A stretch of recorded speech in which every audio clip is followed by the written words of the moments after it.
Hello అండి, welcome to mind rich మనప kitchen. ఇవాళ మనము ఎంత హెల్దీ టేస్టీ ఎమ్మీగా ఉండే అరిసెలు చేసుకుందాము. ఇక్కడ నేను అరిసెల కోసం 1 కప్పు రైస్ ఫ్లోర్ తీసుకున్నానండి. ఇది షాప్లో తెచ్చుకున్న పిండి.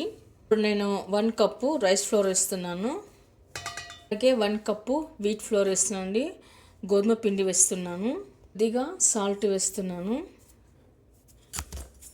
పిండిని ఒకసారి కలుపుకొని పెట్టుకోవాలండి. మనం ఈ పిండితో చేయడం వలన చాలా టేస్టీగా వస్తుంది అరిసెలు. బియ్యం నానవేయాల్సిన అవసరం లేకుండా ఇలా మనం బియ్యం పిండితో తెచ్చుకొని చేసుకోవచ్చండి. చాలా సూపర్ టేస్ట్గా ఉంటుంది ఈ అరిసెలు.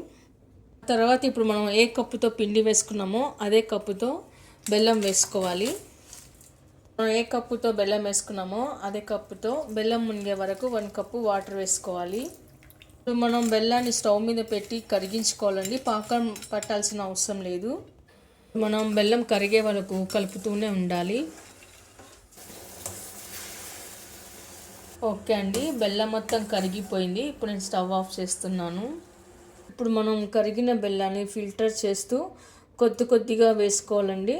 చపాతి పిండిలాగా తలుపుకొని పెట్టుకోవాలి.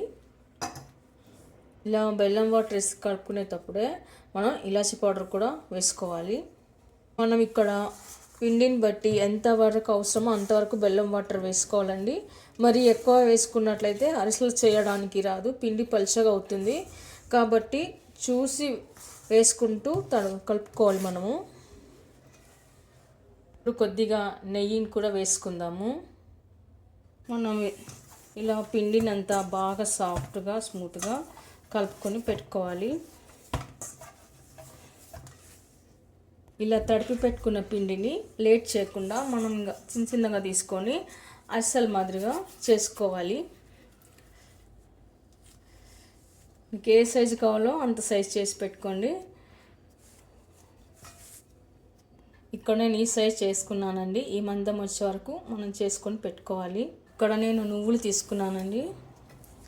ప్లెయిన్ కావాలంటే ప్లెయిన్ చేసుకోవచ్చు, నువ్వులు కావాలంటే మనం నువ్వులతో కూడా ఇలా అంటించుకొని చేసుకోవచ్చు.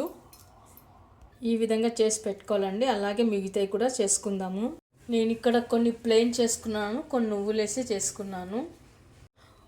ఓకే అండి, నేను ఇక్కడ కొన్ని ప్లెయిన్గా మరికొన్ని నువ్వులు వేసి చేసుకున్నాను.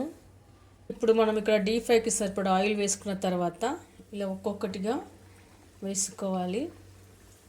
మనం ఇక్కడ మీడియం ఫ్లేమ్ పెట్టి చేసుకోవాలండి. లేదంటే పైన అంతా మాడిపోయి లోపల పిండి ఉడకకుండా అవుతుంది. సో మనం మీడియం ఫ్లేమ్ పెట్టి వీటిని డీప్ ఫ్రై చేసుకోవాలి. మంచి కలర్ గోల్డెన్ బ్రౌన్ కలర్ వచ్చే వరకు డీప్ ఫ్రై చేసుకోవాలి.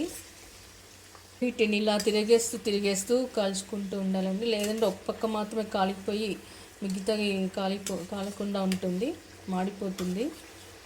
ఇప్పుడు ఇలా డీప్ ఫ్రై చేసి పెట్టుకున్న తర్వాత వీటిని గట్టిగా ఇలా ప్రెస్ చేయాలండి. ఆయిల్ ఏమైనా ఉంటే వెళ్ళిపోతుంది. తర్వాత బౌల్లోకి ట్రాన్స్ఫర్ చేసుకోవాలి. వీటిని మనం ఎప్పుడు కావాలంటే అప్పుడు చేసుకోవచ్చండి. చాలా సింపుల్ అండ్ ఈజీ పద్ధతి.